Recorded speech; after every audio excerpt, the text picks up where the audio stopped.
Good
evening and welcome to Threefold Talk.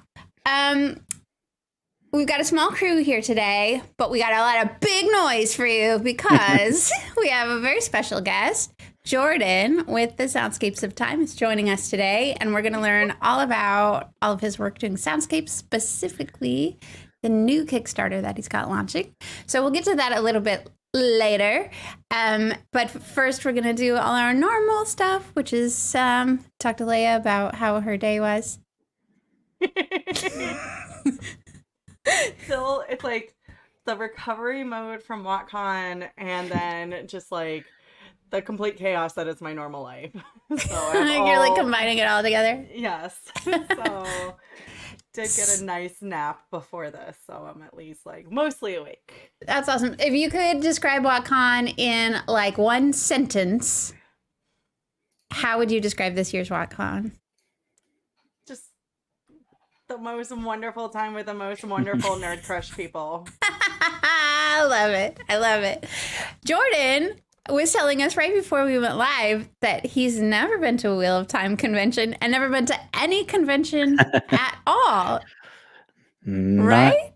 Not a con. I've been to Myth Moot, and I guess those aren't really cons though. They're more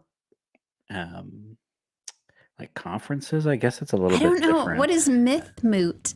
Myth Moot is a Tolkien kind of event where you get together and listen to papers and stuff like that be presented, but it's kind of only that, like an academic conference style.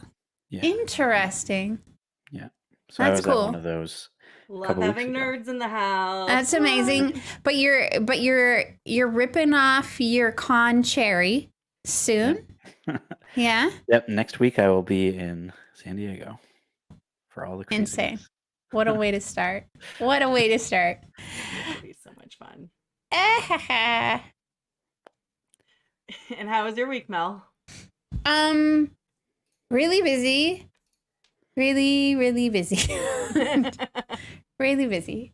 Kid Rand has decided his thespian energy is on overload. He is currently doing a theater camp and also doing a play in the evening, so it's just that's pretty funny. Yes, and work kind of like erupted this week, like it's prone to do when you don't want it to. Yeah. But I really enjoyed attending WatCon virtually, and getting to see everybody put their panels together and have a great time. It was really cool. And you can, everybody watching this, you can still get your virtual ticket. I believe Nablus, who is our now resident Trolloc, he's officially the troll of the freaking community. We'll get to that in the news segment, right? so With all of the news that Nablus broke during WatCon. All the news that he broke during the con. He did say that the virtual tickets will still be on sale. So if you didn't get a chance to get them ahead of time and you want to get on the hype train and you just couldn't quite make it, you can still get those tickets and watch. Every single panel was recorded and is on their private stream. I think the vast majority of the main stage stuff is there. So yes, so you too can have access to all of the news that Nablus broke at WatCon. Or didn't break. Spoilers. Shh. Hashtag spoilers. Speaking of spoilers, maybe we should talk about the news. Oh, I guess we could do that. How about that? Let's. Are you gonna hit this button or am I hitting this? No, you're gonna hit the button. I'm hitting the button.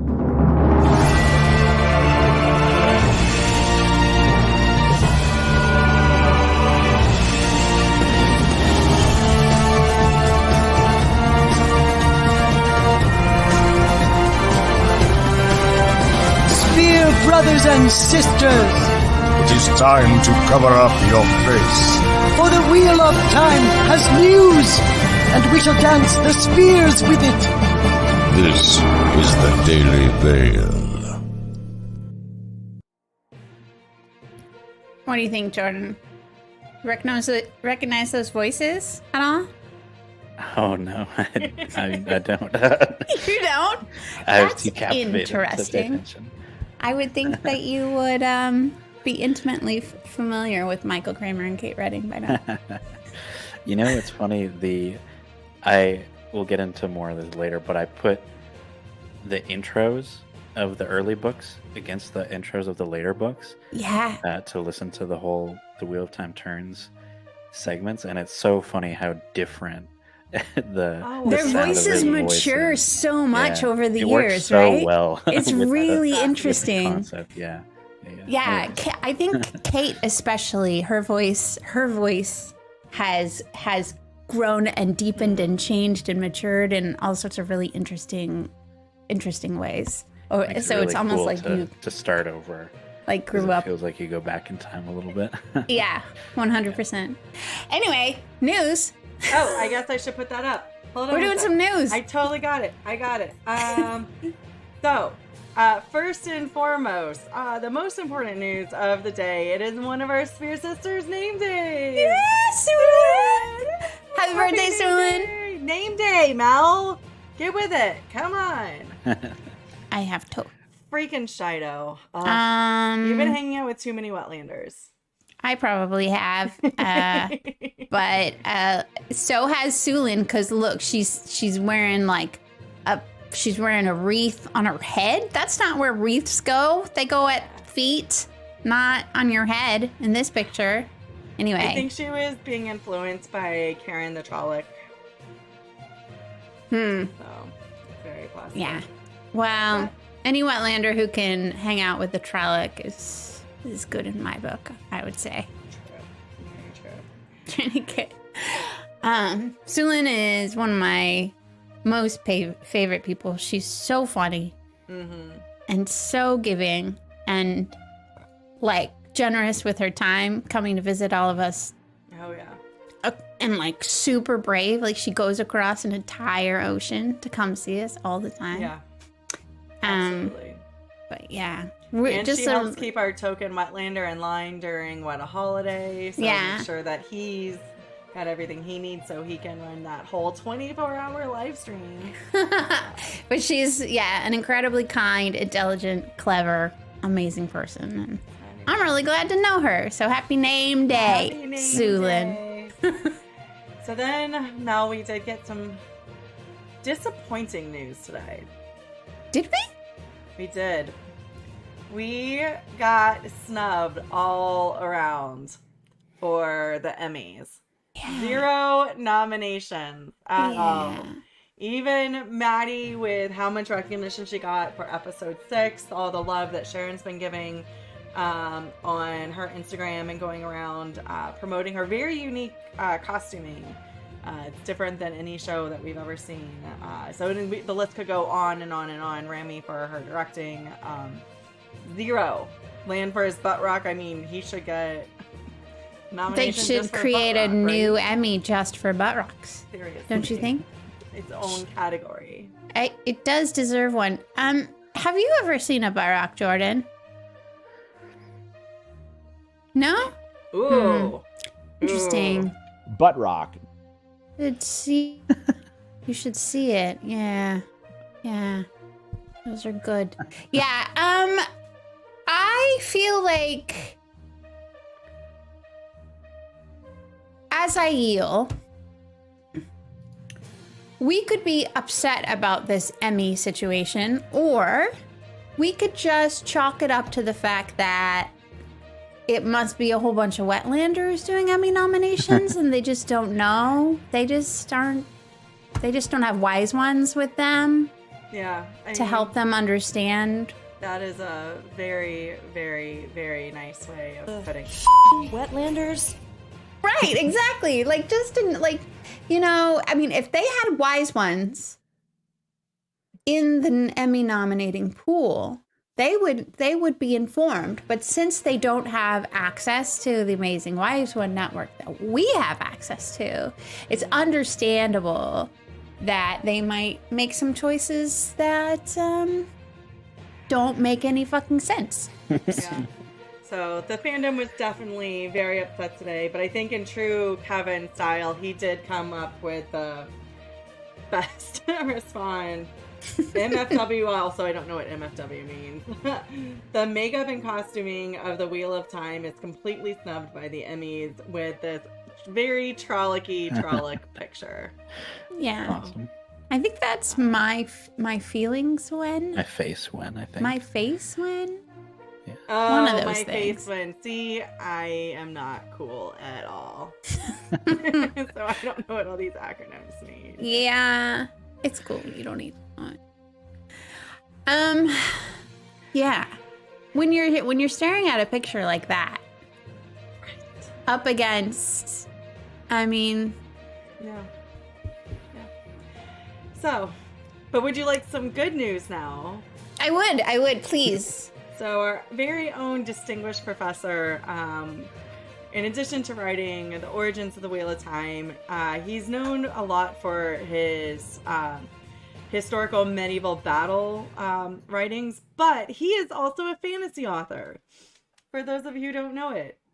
And he had a trilogy called Seaborn that only came out in audio, and today it was announced that he's getting the physical books released. Yeah. Yes. So, and Dr. Livingston is very excited. He has been talking about this for a while. So if you've been to any of the cons with him and had a chance to talk with him about non-Wheel of Time stuff, he's been very excited. He's thrilled with the way that the cover looks and just the artwork on it. So, yeah. So the audiobooks are incredible. It's on Audible. But now you can get a physical copy of them and bring them to the cons to get signed, which I think is half the comments is, I'll be bringing them to the cons. So Those are really beautiful covers too. yeah, let me see if I can get the picture bigger. Ooh, that was there we Way go. big. Yeah, check it out. Awesome. Yeah, just incredible. So it's such a fun series. Have you read the whole series? I have. I've read the whole trilogy. Yeah. So, Amazing. Or listen to. Oh, okay. Highly recommend. I will be buying the books just because I did enjoy them that much. And also I want to get his signature in them. I do feel like my Michael Livingston collection is going to get up to in quantity the same amount as my Robert Jordan collection pretty quick. With he's a prolific writer with all of his different. Prolific. The man, I swear he doesn't sleep. Swear he doesn't sleep. That's awesome. Cool news. Anything And else for us? I think that, well, there is some other news, but that's going to be the main portion of our segment today. Huh. Well then, Because there was a fun Kickstarter announced at WatCon, but that's why Jordan's here. yay, Jordan! But you can't talk about that yet because I've got to take this off the stage. because Leigh-A has to remove that screen, and we have to threaten you ominously with sharp, pointy objects. I forgot my dagger. Wait, she just very ran away. threatening. Yes, there. Yeah. Jordan, get real scared, real terrified. What's that word? Yeah. Make your hold on to your butts. That's the word. Hold on to your butt rock. Because it's hold on to your butt rock. Because it's time to fear the speed.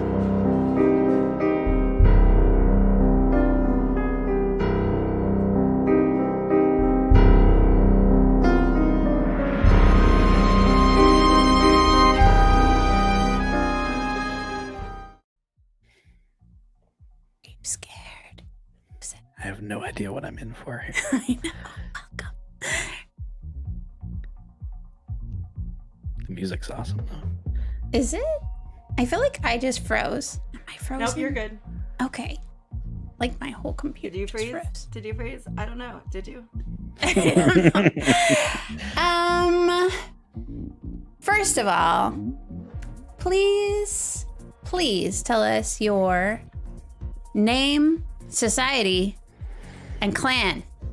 And it doesn't have to be per the books. Like, you don't have to say. You're supposed to like let him freak out like for a moment before you start I'm like just going making to shove it some more be wine in my nicer mouth and let to him him. answer. Like let him get like kind of nervous and scared first, and Do I then get you're like, an you can do it. example?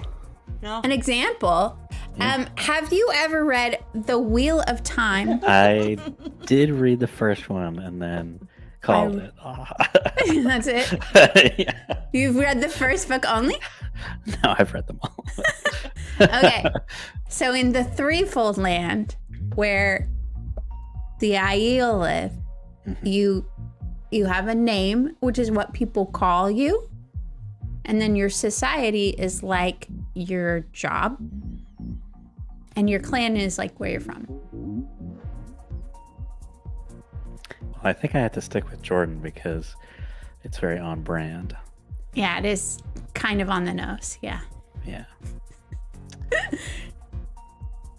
I'm trying to think of a cool way to say in-world sound engineer. Audio. Ooh. Audio. I'm sure there's like a Terangrial. Yeah, that's exactly what I was thinking. Oh yeah, isn't there that one that like that weave that makes people's voices louder? Mm-hmm. Yeah. Whatever that weave is. Whatever that is.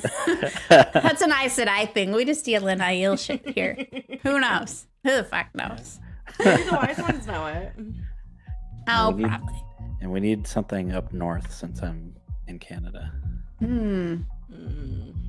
It'd be up closer to the blight. Yeah. Yeah. Let's go with that. Cool. As pleasant as that would be. Okay. Now we are gonna spin this wheel of doom, Oh, jeez. What's going to happen? and it will choose your fate. Are you ready? Just like that? Okay. Yeah. So that's how your life is going to be decided. Really Surprise!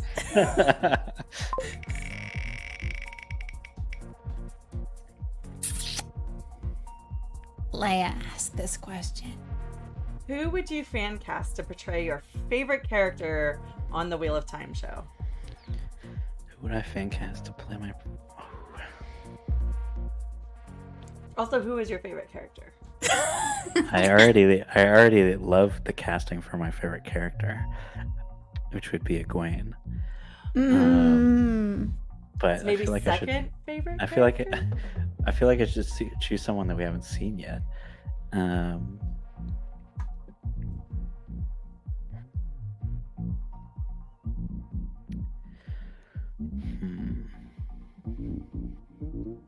tough one.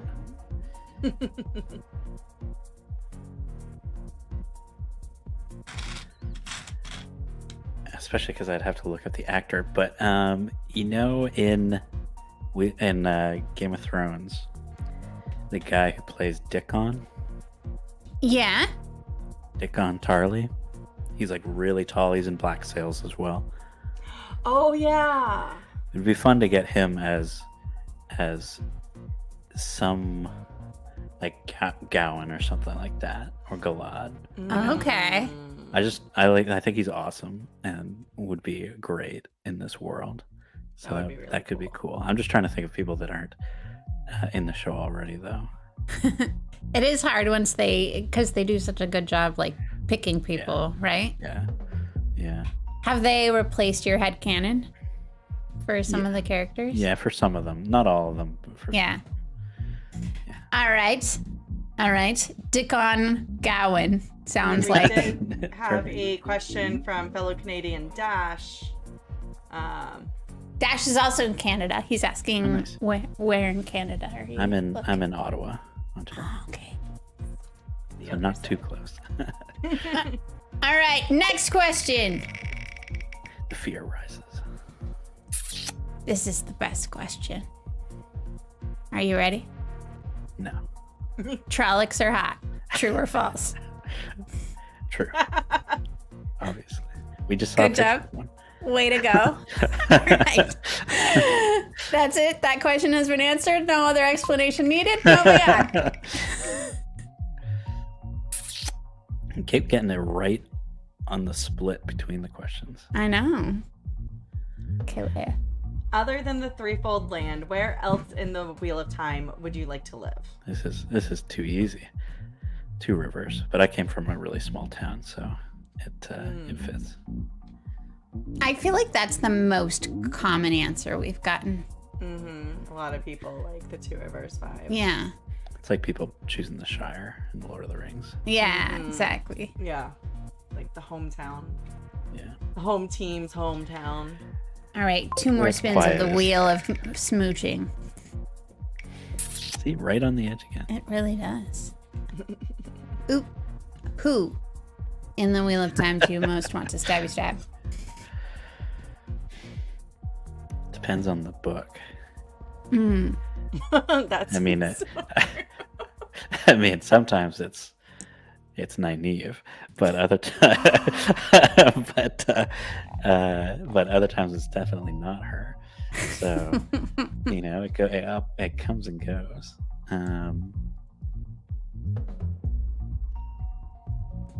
Ultimate. If I had to You can only choose one. Probably Pot and Fane. Ooh. All right. Probably. He deserves a stabbing or 2. Yeah. Okay, Leigh-A. If it's number 1, I'm sorry. Ooh, it really is. Likes to be on the. It's just making it up, kind of like we do. If you were to start a new warrior society, what would their special skill set be?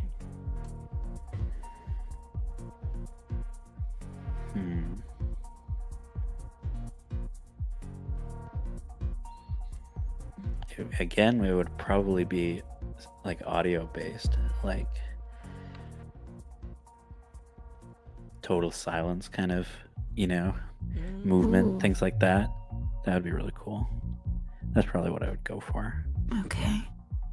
Yeah. So like the John Cage stabby. You just want to keep stabbing people. I thought we were past that. Welcome to Three Volt Talk. All right, love it. Okay, we have some personalized questions for you. Those are questions that the Wheel of Destiny picks for you. Everybody But gets these their ones are chance at the wheel. specifically tailored to you. Leigh-A, do you want to ask this first one? Sure.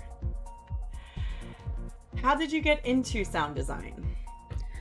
It's a good one. When I was young, I used to watch the making of for the Lord of the Rings movies over and over and over, and they go through the the behind the scenes of all aspects of the movies, and I started playing instruments when I was young, so the audio stuff kind of jumped out at me a lot, for sure. So that was kind of the beginning of it, and then I went to school for it, and the goal was kind of always to try and go into composing, but I learned all this other stuff on the way, and so now I try to do all aspects of it because I think each one of them is fascinating. So that's probably where it all started, though. That's where a lot of my kind of artistic interest comes from, honestly, is those making of documentaries from those movies, and from Star Wars making ofs and things like that. So. Yeah. That's really cool. So it totally stemmed from a fandom-based interest that then led you into like learning a completely new skill. Mm-hmm. Yeah, that's neat. None of us have experience with that at all. Matthew Murdoch says, nice, those poor mixers. PJ always push them to their limits to the very end.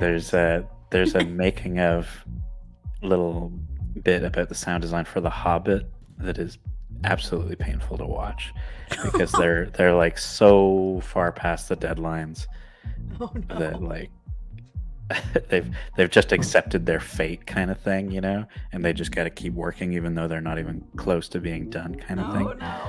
And the deadline like comes and goes. It's really pretty brutal to watch, but it really opens up your eyes to what it's like for them, for sure. Yeah, I can imagine that, like, deadline driven industry. It's really hard. Do you do sound design for a day job as well? The soundscapes are what I do sound designing right all now. the time. Yeah. I mean, I have private lessons where I teach guitar and bass and things like that. But yeah, for the most part, since I've started doing these Kickstarters, that's what I do. So, you know, not all days will be sound design days. Sometimes I'm scoring, sometimes I'm researching, things like that. So, but yeah, that's pretty much it. Awesome. Okay. We were suggested to ask you this question. What is your favorite way to take a break from everything and relax from stress? Interesting. I have two answers. And my cat, she's not in here right now because she'd be trying to pull the cables down.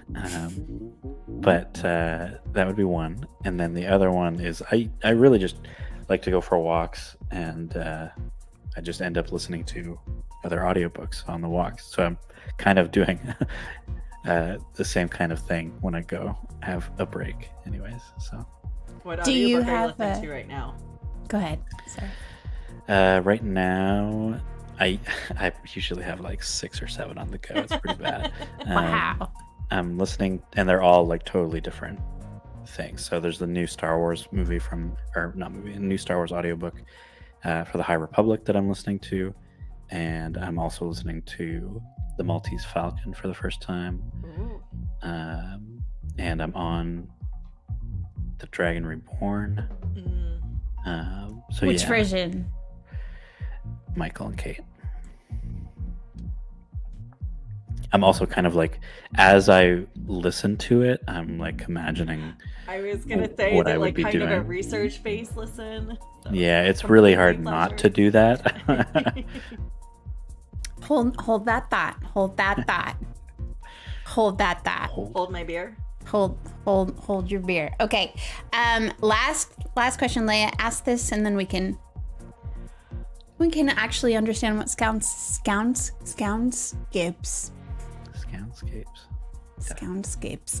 You got it, girl. I believe in you. Scoundrel version of Soundscape. No, Leigh-A, you speak, please. Soundscape. What's the most memorable experience or reactions you've had with your soundscapes? In terms of someone else listening to it, or what do you think? Whichever. Whatever comes to mind. Well, the most recent one is getting awesome streams of texts from the guys at the Black Tower podcast about Michael listening to a sample and being speechless after. So that's pretty awesome. But I did a couple presentations at some of these Tolkien conferences where I played it like for a whole room of people. And that was really, really awesome. And I think I have to add recording some of the...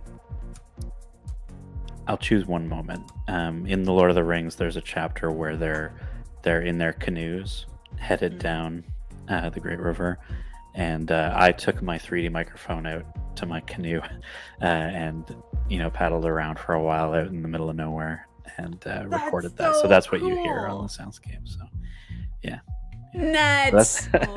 That was a pretty fun one for sure. That's awesome. Okay. You have successfully passed Fear the Spear. Congratulations. You never have to do that again. Achievement of a lifetime. Yeah. It really is. Really. You should feel honored. Do we need to do a cleansing butt rock and then go into some more calming music? Yeah. Yeah, let's do that. Do you want to do the butt rock and I'll figure out the music? Sure. Anyone that votes to cut butt rock doesn't deserve butt rock. And then we'll get Butt rock. There we go. I clicked on the wrong one. I totally failed. No, I like Anyway, it so as we fill your ears with background music that we are definitely going to turn off when we play some stuff, why don't you first start off like telling people what a soundscape is? Soundscape is a movie in your ears is probably the best way to describe it. But more specifically, I create ambient environments of nature sounds and things like that, whatever environment we're in. And then I put specific sound effects on top of that. So doors opening and wagons rolling into town and the sounds of weaves and things like that. And then I write a score that goes on top of that. And all of this is mixed in Dolby Atmos in 3D. So in your headphones, you'll hear things moving around in 3 dimensions around you. And it's designed to be listened to on its own so that you can just put on, chapter 1 and hear Rand and Tam, walking their way in to town. You can hear all these things. And because we know the story, you can know where you're at in the story. Because it's that specific. But you can also line it up exactly with the audiobook. And it's initially timed to Michael and Kate, but it'll be timed to Rosamund's eventually as well. So you can put the two together and get this whole kind of movie in your ears without it being adapted in any way or abridged in any way. Right? There's no missing pieces or anything like that, like they do with, dramatizations of certain books. Mm-hmm. So I kind of think of it as a, extended version of the shows or the movies that we might watch. So. That's so cool. So, is this something you came up with yourself, or are there other? I've never heard this term before. So are there other soundscapes out there made by other people in this way? It being a standalone experience is not something that I've experienced or seen anywhere. So if you listen to Star Wars audiobooks, for example, they'll have some John Williams music, some lightsaber sounds and stuff like that. Really cool. But it's rarely minutely specific. Mm-hmm. It's like, okay, we have this action John Williams piece of music. We're going to use that in every action scene that there is, whereas what I'm doing is like I have, and I unfortunately can't show us right now, but I've got individual tracks for each one of the horses as they're leaving Emmons Field. I have tracks for each character's footsteps if we're going to hear them. We have the wind transitioning from the environment of Emmons Field and then out onto the road and things like that. Like all this kind of stuff is very, very specific and detailed, and the concept of it is as detailed because I've spoken in other spots about how if we're in Perrin's perspective, his sound effects mix is probably going to be louder than the others in comparison to the music, because he's more heightened in that that kind of awareness, right? So you can really play with that kind of thing and have the perspectives change between characters and have it affect the mix and things like that. But I'm also thinking super long term as well, right? Like when I'm designing sounds of the power, it needs to be able to change later, and things like that. So I'm thinking super long game about a lot of these things as well. So yeah, a lot to do. I think maybe we should listen to something and then maybe dig into it a little bit first. Yeah. I thank you for that intro. That's really cool. What should we start with? Should we start with chapter 1 or 51, Jordan? Let's do 1. Yeah, let's do.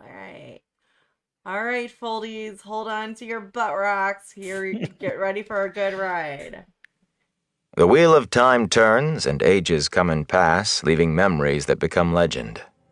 Legend fades to myth, and even myth is long forgotten when the age that gave it birth comes again.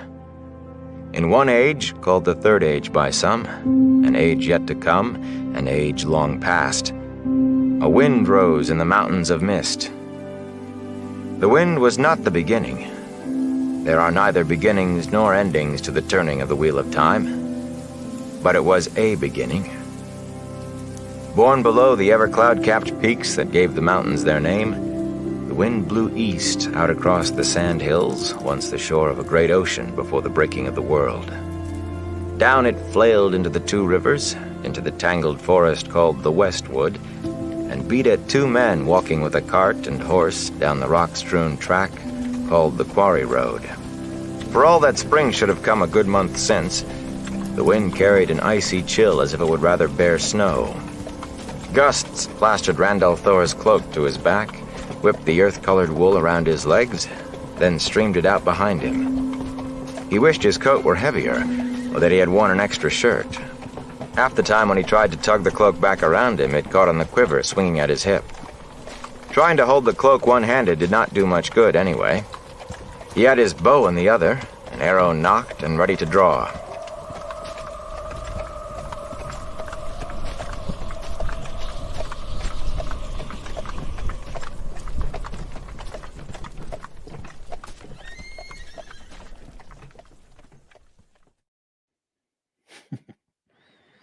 So good.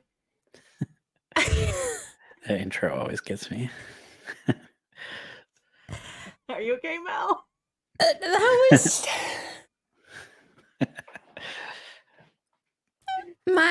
I was like immediately transported. That's insane. I mean, Michael does that already, but then wow. One of the coolest things about doing these soundscapes is it really kind of forces you to be way more aware of what's happening in the story. And I was talking with someone else about this kind of thing.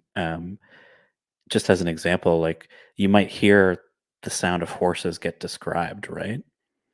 And then as a reader, you might kind of let it go. But if I'm thinking about that, I have to be like, okay, well, if there's horses here, then they're here for, the whole time. Those sounds don't just disappear. They're walking with the horses the whole time, kind of thing, right? So I have to keep track of when things come and when they go and all that kind of stuff. So I found myself getting like pulled in to everything that was going on in the background, to the soundscape, almost that like the audiobook, maybe because I know it so well, like became secondary, and I was getting lost in the world of what you were creating. I'm really curious as far as like each of the elements that you layer in, how much of that is stuff that you create yourself, and how much of is that stuff that you integrate from existing things that are already out there? good question. The music is all stuff that I compose with, most of it being virtual instruments. And I hesitate to say that because it sounds like it's not real, but it's real people that have been sampled that I get to manipulate then later. So that's the music part of it. The sound effects, I kind of split it. I have a big sound effects library that I've purchased from, it's a Mark Mangini sound library, if you know who that is. He's the sound designer for Dune and for Blade Runner and things like that, Mad Max, Fury Road and things like that. Cool. So Yeah. really, really amazing sound library. I use that a lot for things that I can't record myself. Right? Like I can't go and record endless horse sounds as much as I might want to. So I need libraries for things Life like goals. that.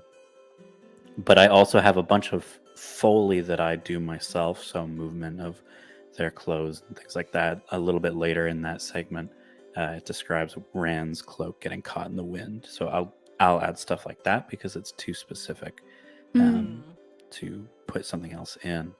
But it's also a lot of little pieces that I'm kind of redesigning into the format that it's in.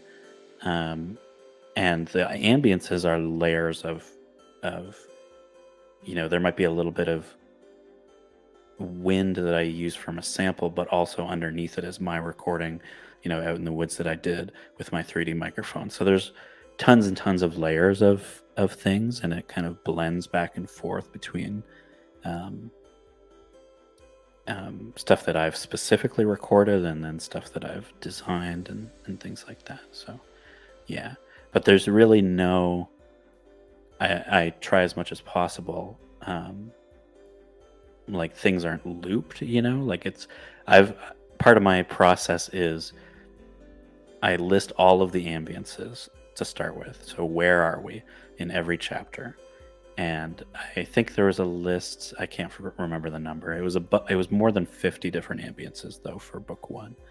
Wow. And half of those are inns, but anyways. But each one of those inns is totally differently designed to kind of create the flavor of that environment. And each one of those ambience kind of presets that I've designed is about an hour long, which is way longer than any moment that it's actually going to exist in the soundscape. So I can kind of take a piece out and be like, okay, this works for here. Things like that. So, and that's just the ambience. There's endless other layers to add. So Yeah. A question from Matt Murdoch. You have a special for Soundscape for Bella?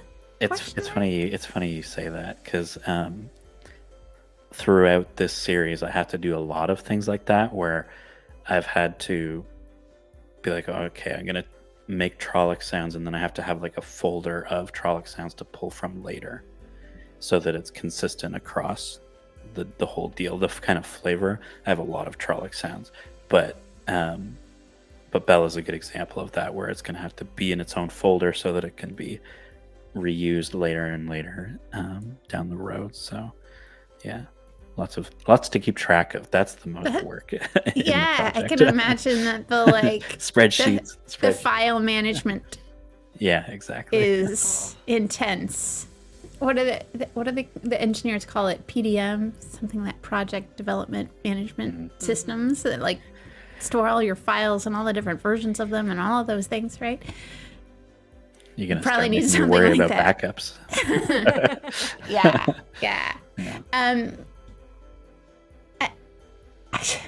This is crazy. How do you decide in the moments what sounds to bring to the foreground and what to push to the background? Like, do you take it directly from the text, or is it kind of a combination of things? Yeah, really, really good question. It starts with creating everything that they would hear, right?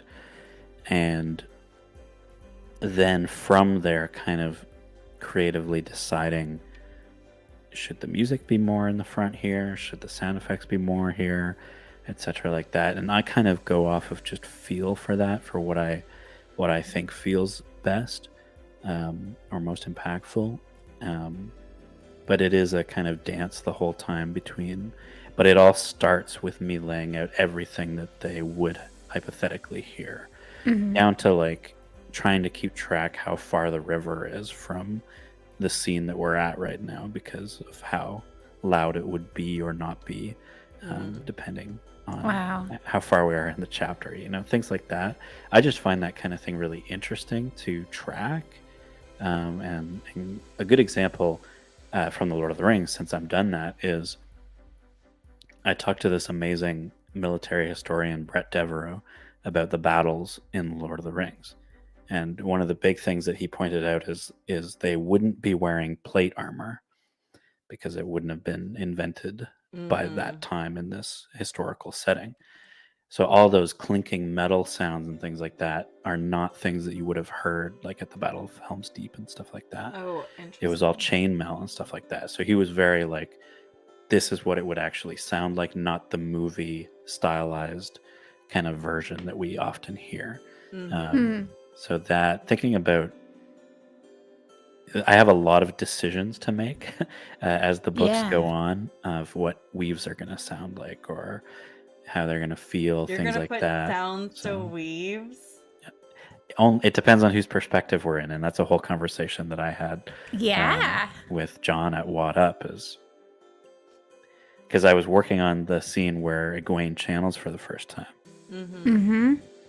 And I had a little thing, and then the more that we thought about it, it's like, well, we're in Rand's perspective though, so we wouldn't hear it, but you would hear potentially the effect of it on the environment, right? So I had this thing where I kind of make all of the ambience duck just a little tiny bit, almost like a heartbeat. It kind of goes like this.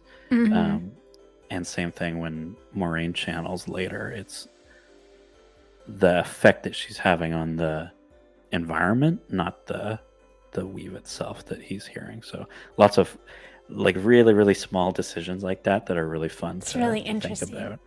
And maybe, I mean, thinking about that for Rand, right? Because he gets more sensitive to the like feeling goosebumps on his flesh, and how do you put a sound to the feeling of goosebumps on your flesh? Yeah, that was something that I've talked about with other people already, for sure.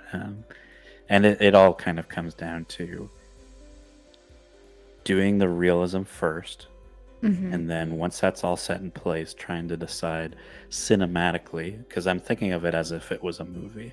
Sure. So then at that point, deciding, how cinematic do we get with it? How I want to almost say, how tropey do you get with it? Sure. Because there's sound cues that we have internalized and recognized what that means. So those are powerful tools that I can use at certain points if I want to. But yeah, lots to consider. How long does it take you to, once you like look at a chapter, like is it more of a chapter by chapter basis, or do you kind of do like a holistic and bring it back? But then like time wise, what does that like take? So I like to outline every chapter first, and what that means is I'm just laying down start and end points for everything that I think should be in there. So I'm not putting anything in. It's just like, okay, Bella starts walking here, stops here. We're in this ambience from here to here, etc., etc. I'm laying all of that out, and that allows me to, as I'm going through, I'm kind of in the back of my head thinking about, how am I going to do that sound? What would be cool to do that? Because I'm really just listening to the audiobook at that point and laying down my thoughts. And I'm not going to use all of it necessarily, but it's just kind of like an idea dump with a start and end point for each idea, so that I can then go back, and I usually do the ambiences first. So I'll design all of them individually, and then I'll start to place them into each chapter. Once that's done, then I go through all the sound effects, all the things that I can't make by Foley, the things that I don't do myself. And then I do the Foley, and then usually there's things that I call signature sound design. That's something that I can't get from a library. I can't make myself. I have to come up with what it sounds like a Trolloc, or like the Weaves and things like that. Like I have to come up with what I think it sounds like. So those I do separately so that there's consistency, so I can drag it in later and in the spots that it lives in. After all of that's done, then I start to score. I write themes and stuff like that, and then I start to score. So blah blah blah. In summary, it takes a long time. But you could estimate. That's 2,000 named characters themes that you have to write, right? I have a whole breakdown of who gets a main theme and Really? Oh my gosh. Oh yeah. Ooh. Is someone gonna not make the cut, and they're gonna be just like super sad? Well, some people, it's interesting. In some cases, it'll be like an Aes Sedai theme instead of one of many hundreds of Aes Sedai's individual themes. But I have been writing like motifs for each Aja kind of thing. Very disappointed you don't have each individual S named Aes Sedai planned out. Matthew Murdoch asked, can the score do some of that work? I think that was in reference to when you were talking about deciding about like tingles and like the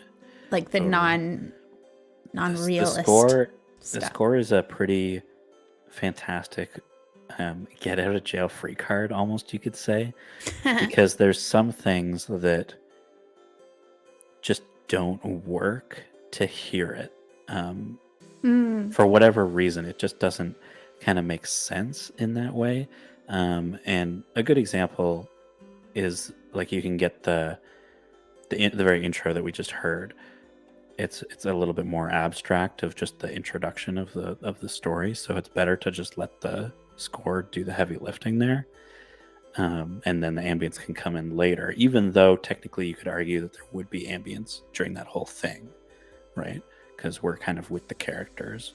But yeah, the score I kind of go to when it's something like that tingling where we're not too sure what it would sound like, or if it would even make sense to have something there, because it's easy for a sound to be like interpreted as something in world that the characters hear, whereas the score allows you to be like, oh, this is kind of like an internal thought type thing, if that makes sense, right? Have you figured out Huron's ability yet? If there's no. That's coming up in book 2. yeah. My kind of tunnel vision right now is Eye of the World, and I'm almost done. I've just finished scoring when Perrin and Egwene leave the traveling people. That's where I'm at. Okay. Yeah, so I'm very like in that mode, and you go very much linearly. Yeah. Now that being said, with the Kickstarter going, and there's stretch goals and things, and we'll see how that goes. But the kind of beauty of doing it with the Wheel of Time is, the sound of some of these weaves is not going to change over time. So it's a lot of work is kind of able to be continually used. Like once I do the ambience for Emond's Field, until a certain point it's usable, in future books. So it's not like I have to redesign it every single time. So I think that once book 1 is done, things will start to move fast. A lot faster, because especially like I'll have musical themes already written for these people, and I'll be able to develop them from that point instead of starting at the start every time, right? So yeah. So you just mentioned your Kickstarter. Which Yeah, is yeah, yeah. one of the reasons we're having you on, besides the fact that this is an amazing project. And we love talking nerd stuff. Tell us a little bit about this Kickstarter. There's a question in the chat that I want to check out before we do that, if that's okay. We do have a couple. Is that the Dana Lou one? Yeah. Cool beans. Yeah. Let's do that first. Yeah. Then. Just because it's an awesome question. Yeah, this is really important, and I've been cutting back a lot more for Eye of the World than I did with Lord of the Rings. Because when I initially had the idea, it was not really that it would be like I would be timing it for the audiobooks, but it wouldn't be primarily that experience. It was more for you to listen on its own or to open the book and read as it's happening around you, which is another way that you can use it. Mm-hmm. So I added a lot more music to the Lord of the Rings than I maybe needed to, I guess. And when I've been doing Eye of the World, there's a lot more time to breathe. There's a lot more no score, just the sounds, or just the ambience, things like that. It is a balancing act the whole time, because I don't get to put gaps in, right? So when a big event happens, the narration just keeps going, Mm-hmm. right? So my only time to breathe is at the end of the chapters, right? Mm-hmm. I get a little bit of an outro, but yeah, so it's a bit of a balancing act the whole time, but it also, I think, especially with the music, it kind of, I can feel this almost irritation when I'm listening, and when I feel that way, it means that it shouldn't be there. Like I should just have ambience or something like that, because I'm like, it's like irritating my trying to listen to, especially if it's like A moment. conversation between, early on there's a conversation between Matt and Rand where they're just kind of going back and forth about stuff, and I had a little bit of music there, and eventually I was like, no, we gotta just pull it all away, because it's kind of distracting at this point. But you can tell, hopefully, in that intro that we listened to, there's moments where it's definitely not distracting to have the music, and it's really interesting Yeah. to see where that fits and where it doesn't. Yeah, that was And, something I was super curious about. Like, how do you know when to stop? How do you know when there's too much going on? Well, and Yeah. also in that first one, another, like, it's kind of a tangential, where do you put in pauses where the music keeps going? And, like, you really focus on that moment, like, what was just said, and then you pause, like, but still add music. Yeah. Fascinating stuff. Tons of decisions to be made.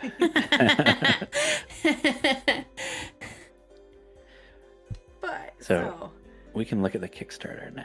all right. So you have a Kickstarter. Yay! I do. And yeah, so this Kickstarter is for the first 4 books, with Eye of the World almost being finished. And there's stretch goals to get further and further and further down the road. We will see. But yeah, it's pretty exciting. This is the 3rd Kickstarter that I've done, but the first for the Wheel of Time. Cool. That's so cool. So I looked at a little bit of the options you can buy, like 1 book, 2 book, 3 book, 4 books. You can, if you're really into this project, you can pledge and get the eventual all 15 books as a producing sponsor. All sorts of different ways to contribute. If you just like really love the idea, you can just give them $10. Pretty $10 awesome. to be part of the research and help me decide all those things that we just talked about. So which is talk a little really bit awesome. about that. How are you going to make a Discord, or how are you going to gather? I do have a Discord that people okay. can already join, actually. Oh. But within that, depending on if you choose certain rewards, you'll get access to private kind of chats. The research team is really interesting because, I have someone who's helping me from Lord of the Rings, but also with Wheel of Time. They've been kind of supporting for a while, and all they're doing is deciding which birds would make sense in which ambiences, right? Wow.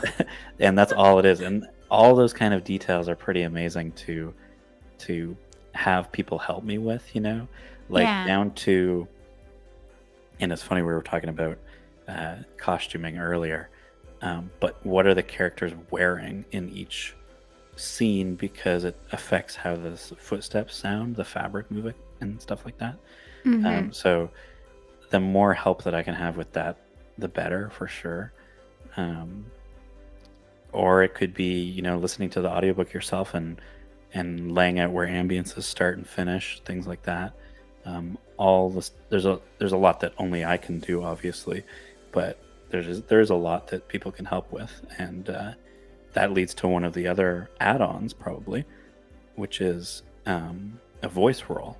So if you want to lend your voice and be a Trolloc or whatever else, then you can do that, or you can be a guest musician as well. That one was on screen too. Well, I would clearly have to hold that back until you do book 5. But, Yeah, because you are Melindhra.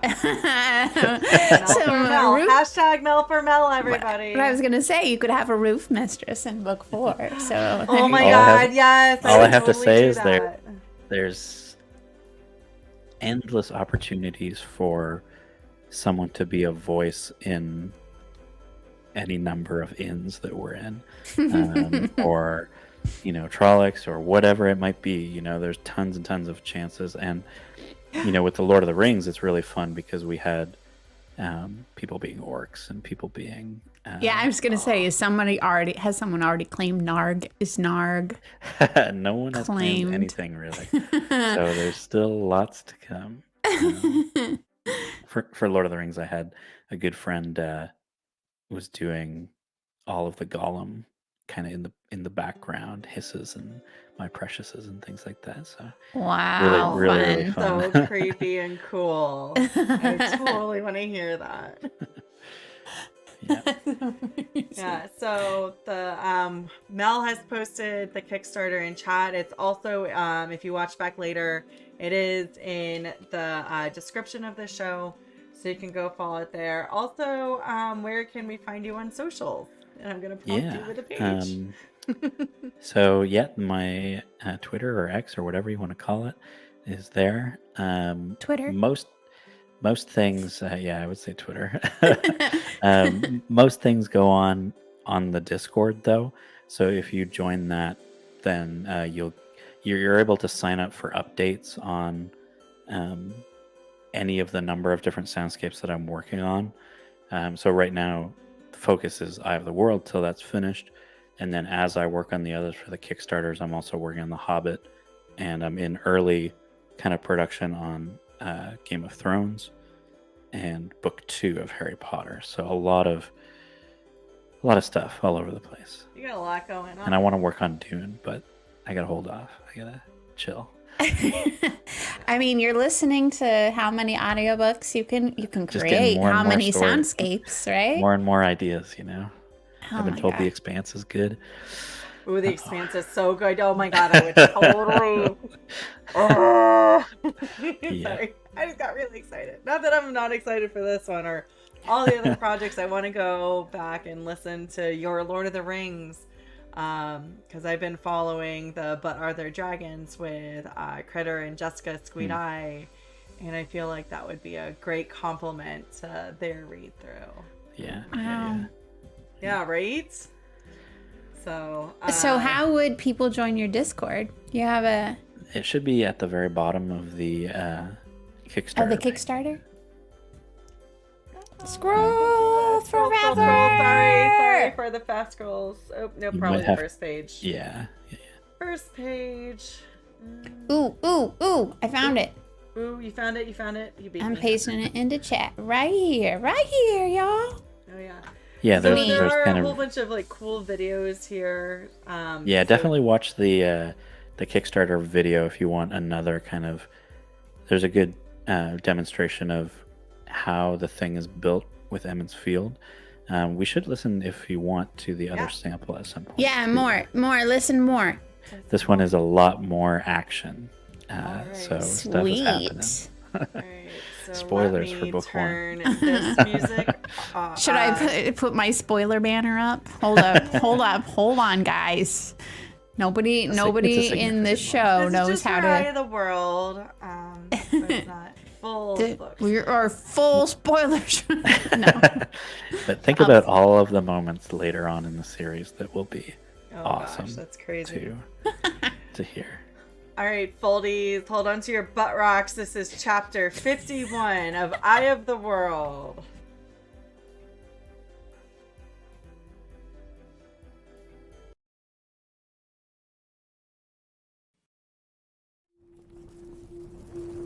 From the clear sky, lightning came.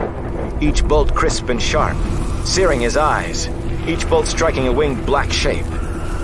Hunting cries became shrieks of death, and charred forms fell to leave the sky clean again. The heat, the terrible heat of the light. He fell to his knees. He thought he could hear his tears sizzling on his cheeks. No! He clutched at tufts of wiry grass for some hold on reality. The grass burst in flame. Please, no! The wind rose with his voice, howled with his voice, roared with his voice down the pass, whipping the flames to a wall of fire that sped away from him and toward the Trolloc host faster than a horse could run. Fire burned into the Trollocs, and the mountains trembled with their screams. Screams almost as loud as the wind and his voice. It has to end! He beat at the ground with his fist, and the earth tolled like a gong. He bruised his hands on stony soil, and the earth trembled. Ripples ran through the ground ahead of him in ever-rising waves. Waves of dirt and rock towering over Trollocs and Fades, breaking over them as the mountains shattered under their hooved feet. A boiling mass of flesh and rubble churned across the Trolloc army. What was left standing was still a mighty host, but now no more than twice the human army in numbers, and milling in fright and confusion. The wind died. The screams died. The earth was still. Dust and smoke swirled back down the pass to surround him. The light blinds you, Balsamon. This has to end.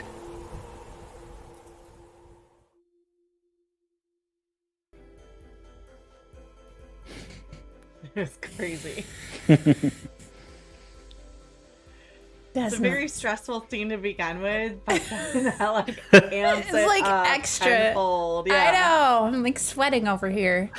That one was so fun. To stab them all. So fun. Right. Wow. Do you I know a lot of artists like struggle to hear their work back.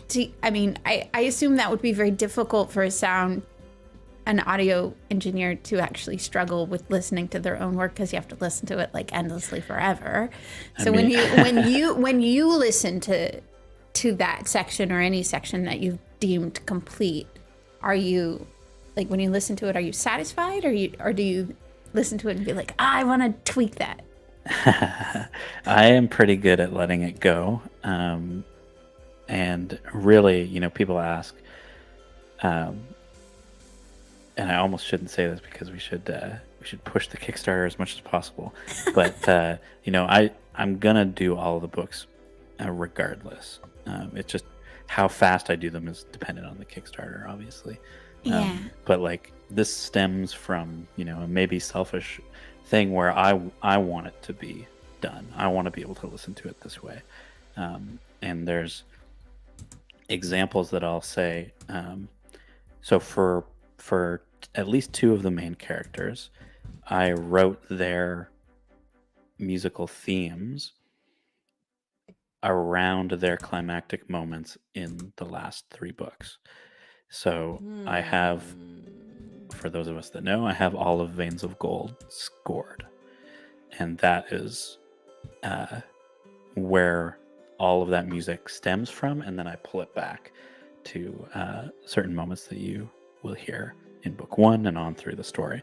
So, but half of that is that like I really just want to do these moments, and I'm so excited. yeah, true. I'm just excited for it myself. So I think that it's there might be little things, and that's part of the beauty of the project, by the way, is that if either of you, for example, listen to it and in chapter 10 you say, wouldn't it be cool if we added a little bit of this, something that I maybe didn't notice, I can add that and then just repopulate the files and everyone can have the new version. So that's so cool. as the technology improves and things like that, I can just keep updating it. And like I said, I'm going to retime it for Rosamund, all this kind of stuff, and it can kind of be a living project so that we can kind of improve it as time goes on. Maybe someday I'll get a live orchestra and we can re-record some of the orchestra. That would be crazy. Do you have 450 hours worth of published time? on? Like once You can just go to the Czech Republic. The orchestras are cheap there. So where you were talking about, like you could possibly like re-update this as people make comments. So when is this getting released on when people do back the Kickstarter? Good question. There's two different ways that you're able to access it. One is through a private podcast feed. So you will just, anywhere you're at, you can pull up, whatever chapter you feel like hanging out in and listen to that. I'll also say that there are different mixes of it. So if you want only the ambience for chapter 10, you can listen to that version. If you want ambience and sound effects, you can listen to that.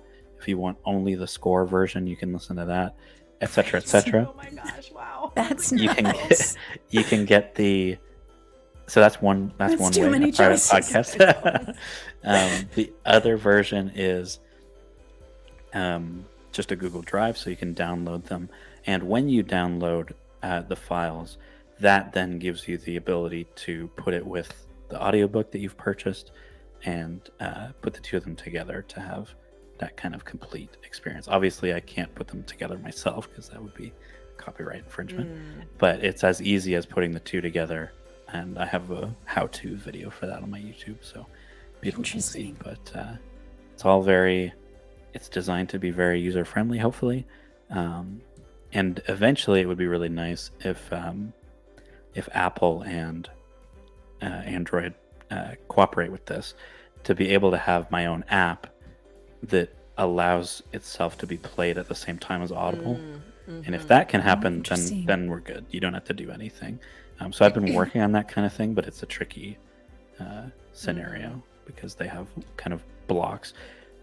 But I say that, but like if you have Apple Music playing, sometimes you can go to Facebook and it'll like shout audio at you at the same time. So I don't know how that happens, but it seems like it's possible. So some sort of overlay, something. Yeah. The last thing I will say on the delivery too is when you listen on the podcast feed and the main format on the Google Drive that you'll have access to, those are all binaural files. So they're stereo files that have all of the 3D elements kind of baked into the file. So when you put headphones on, not speakers, when you have headphones in, you'll hear all the 3D movement and all that kind of stuff. That being said, on request, because the files are too big to like put out there normally, if you have a home theater with like a 7.1.4 setup, then I can send you those files as well, and you can have the wind like arc across the ceiling and stuff like that. And then you sit down with your friends and then you read the books live as it's happening. I've literally never wanted to do that in my house ever until this moment. Like now I want to like be a sound nerd and an audiophile and get that whole setup just so I can do that. That's crazy. It's so crazy. Lots to do. Like this. I mean, clearly this is a labor of love for you, in addition to something that you'd like to be able to fund your like be able to feed yourself on. If you had like your, not I mean, obviously you've done probably the, your Mecca, you've done Lord of the Rings already, right? Like, is there any other like dream projects that you'd love to do if you could after this? Right now it is Wheel of Time that I want to be that thing. Good answer. We're safe. I can't really think of anything else. I'd love to explore doing Dune. That one's a bit tricky because the audiobook is full cast with a bit of sound effects to it already. So tricky. I'm not sure if I'll be able to.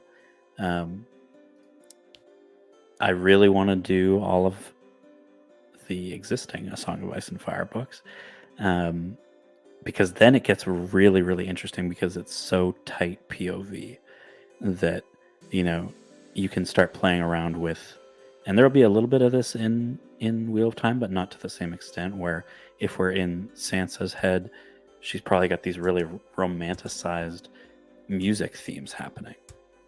Whereas if we're in a different character's head, their kind of perspective on the world might be different. So there's a lot to play around with that. I really want to work on those. But Wheel of Time, because it's Michael and Kate and it's the whole thing and it's consistent. It's consistently produced the whole span of the books. It's like the perfect it's the perfect template to build this off of. I love the Lord of the Rings. I love the 2 versions of the Lord of the Rings audiobooks. But they both have their strengths and weaknesses, and inconsistencies a little bit. And I feel like that's not necessarily something that exists in the same way with these 15 books somehow. So I think that it's really, if I get to the point where I can have the funding to be able to do all of this, I think it could be really, really special to have that whole thing complete, Yeah. So. Yeah. That's Speaking amazing. of Michael and Kate, you had mentioned that at WatCon somebody had showed them some of the sounds, and they are so stoked about this project. Yeah. So how does that It's my feel? crowning achievement, that screenshot right there. I know, you should print that out and frame it. Yeah. Doesn't get much better than that for sure. And that's, I really wish that I had been at WatCon, but next year for sure. And I have a semi-secret hope that at WatCon maybe next year I can play the soundscape with them reading live. That would be like the dream. That's nuts. That would be so amazing. incredible. Fingers crossed. Have you had a chance to chat with them at all about this? We've emailed a little bit, yeah. Okay. So That's so cool. it's cool. That's awesome. Even just for them to say that they think it's cool is all I need, I think. It's really awesome. I have some of the earlier versions of the audiobooks that every part starts with Books on Tapes present a Wheel of Time audiobook, The Eye of the World, Part 2. Yeah. Like every time. So I'm assuming that you've timed it to like the audible version or whatever, where they've cut that stuff out. So gonna have to. Each book does start. Each prologue starts with the kind of bit of music that they have there, and then it ends with a little bit. Yeah. Which is, this is just super lucky, I guess, that the Wheel of Time turns blah blah blah is not in the prologue, so it never clashes with that. So I'm good. I can dodge all that. And if you listen to the Kickstarter video, it has a full demonstration of the entire Dragonmount prologue. So obviously without that intro from Audible, and you'll hear Michael come in and come out throughout the whole thing. So it's not he's not there the whole time, because that would be a little bit iffy of me to put the whole thing there.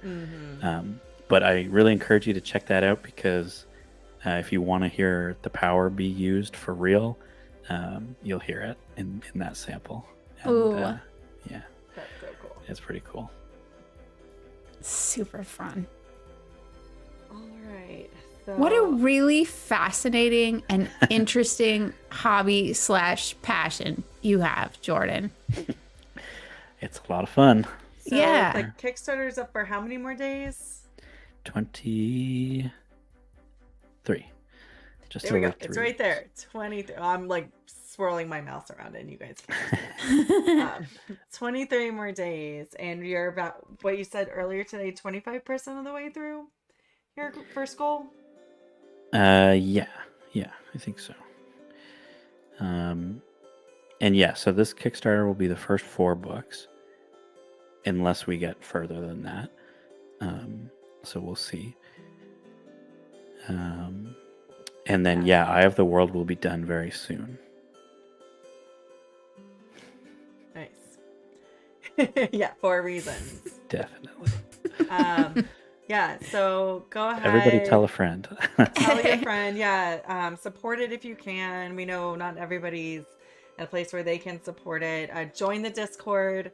The Discord is going to be in the comments. Also, it's in chat. And also just share it, because that's the best way. Word of mouth is the way this community funds so many things. I have a pretty decently strong Lord of the Rings presence, but Wheel of Time is not in that same kind of area. So I definitely count on all of you awesome people to at least tell one other person and tell them you think it's cool. It's really, really cool. Or tell them that you think it's a terrible idea. Maybe that's no, everyone it's in an the chat. amazing. Just the 2 clips we heard tonight were mind blowing. So Well, I really appreciate it. I'm really, really excited about the potential. That's all I can think about. Most of the time is, and it's not even just the potential of the really big moments.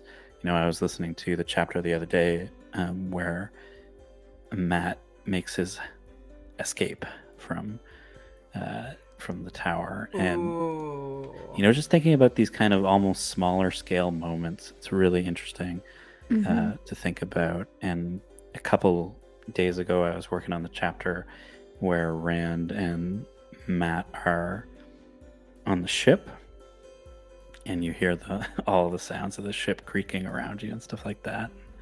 Just a lot of fun. I just started thinking about Machin Shin and Mashadar, and I'm just like, I cannot wait to hear that. And my shit. Creepy as fuck. The kind of, I'm very lucky in a way that the technology is as good as it is right now. Because, for example, I have this software that I use where you choose sounds and then you can choose how those sounds move in 3D. And so I took a bunch of wind and movement sounds and had them kind of spray around you, like they're moving past you. And so, as an example, I use that when Harry's on his broomstick for Harry Potter. Like it sounds wild, like you're going on the broomstick with him. So things like that, and I'll use some of that wind when we're on horseback and things like that too. Yeah, that comment for sure. That's why we got to get this. That's why we got to get this Kickstarter going, so I can get to those moments later. If you want to hear Do Might As Well, back the Kickstarter. Yeah, that is the second stretch goal. Not quite as important as the first stretch goal, but you can fund it to that too. It's fine. It's fine. It's fine. It's fine. Like, we're not completely rocked right now. It's fine.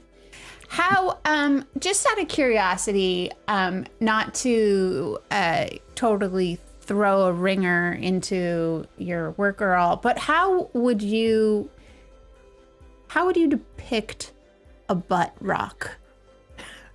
Does it make sense? Does it make sound? Yes, it does. Have you seen? Well, you describe it to me. Let's hear it. Oh, we can show you. I'm just gonna scroll up. I gotta scroll up. How does Rob do this? Where is it? How does he find butts? Yeah. Butt rock. I'll just put that sample in. That was a cop-out. There are a couple inside jokes in the Lord of the Rings one. Oh yeah. Like hidden in the back of inns and stuff like that. It's super funny. Nice. That, like, almost nobody will get, but people that do. Well, maybe that's good motivation right there, is because Innkeeper Hatch of the Dusty Wheel is in, which book was it? Is it A Memory of Light, or is it like it's like one of the last 3 books that Brandon Sanderson wrote. So you could have him talking like in the background in his own inn. And the innkeeper's wife, you could have, and she's in there too. Yeah. So I got some time to make that happen. He's got a cudgel and he slams on people. They mess with Terry.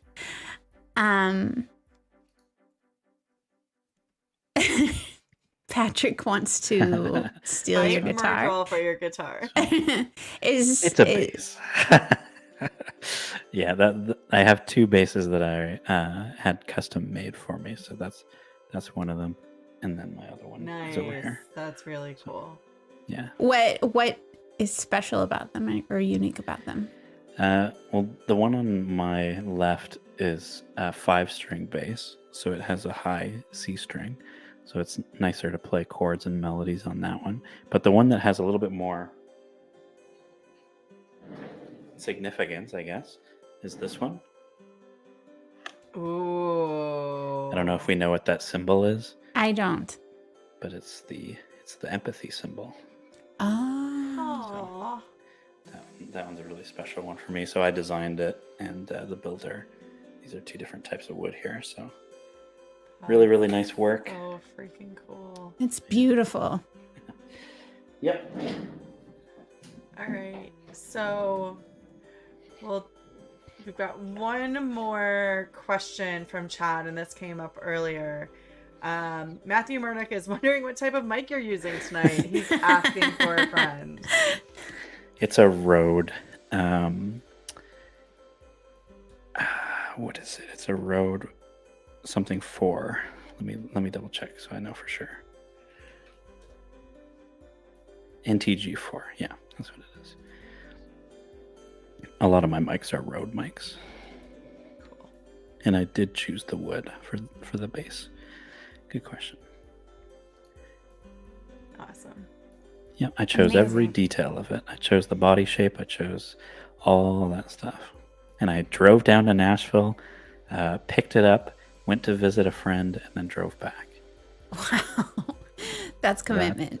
That's about. You didn't want that going through the mail, huh? No. Oh God, that would be way too stressful. Amazing. That would be scary. Like come in pieces. You'd be like, well, it was gonna be nice. Yeah, it was gonna be really cool. Do we have any other samples, or was it just those 2? Just those 2. Okay. The intro video was a little bit too big for. Yeah. It's okay. You can go watch it on the Kickstarter. Yeah, go watch it on the Kickstarter. To motivate you to go to the Kickstarter and spend your money. Mm-hmm. Jordan, it was amazing meeting you and learning about this project today. I think we should outro with one. Totally floored. Yeah. Like just skip our outro and use. Do you have any parting motivations for our foldies here? Related to the Soundscape or in general? Just in general. You could just be a philosopher for a minute if you want to. I mean, you have an empathy base. I should have worn. Well, I have this shirt on. It's time to toss a dice. Nice. Yeah. By the way, just really quickly, I've been thinking about how I can get that to happen, and I have some liar's dice games that I'm gonna like record myself kind of shaking, and at different distances and things like that to have that happen. In his head? Yeah. Fun. That's fascinating. Just my parting comment is to just think about the possibilities of all these things and how cool it could be. Amazing. Love it. All right, Leigh-A, you gonna play us out? Yeah, so join Jordan on his Discord, sign up for his Kickstarter, follow him on Twitter, and for tonight, thank you all for joining us. Thank you, Mel, and thank you, Jordan, so much. Thank you so much. So incredible. And may you all find love, water, and shade. The wheel of time turns, and ages come and pass, leaving memories that become legend. Legend fades to myth, and even myth is long forgotten when the age that gave it birth comes again. In one age, called the Third Age by some, an age yet to come, an age long past, a wind rose in the mountains of mist. The wind was not the beginning. There are neither beginnings nor endings to the turning of the Wheel of Time, but it was a beginning. Born below the ever-cloud-capped peaks that gave the mountains their name, the wind blew east out across the sand hills, once the shore of a great ocean before the breaking of the world. Down it flailed into the two rivers, into the tangled forest called the Westwood, and beat at two men walking with a cart and horse down the rock-strewn track called the Quarry Road. For all that spring should have come a good month since, the wind carried an icy chill as if it would rather bear snow. Gusts plastered Randall Thor's cloak to his back, whipped the earth-colored wool around his legs, then streamed it out behind him. He wished his coat were heavier, or that he had worn an extra shirt. Half the time when he tried to tug the cloak back around him, it caught on the quiver swinging at his hip. Trying to hold the cloak one-handed did not do much good anyway. He had his bow in the other, an arrow nocked and ready to draw.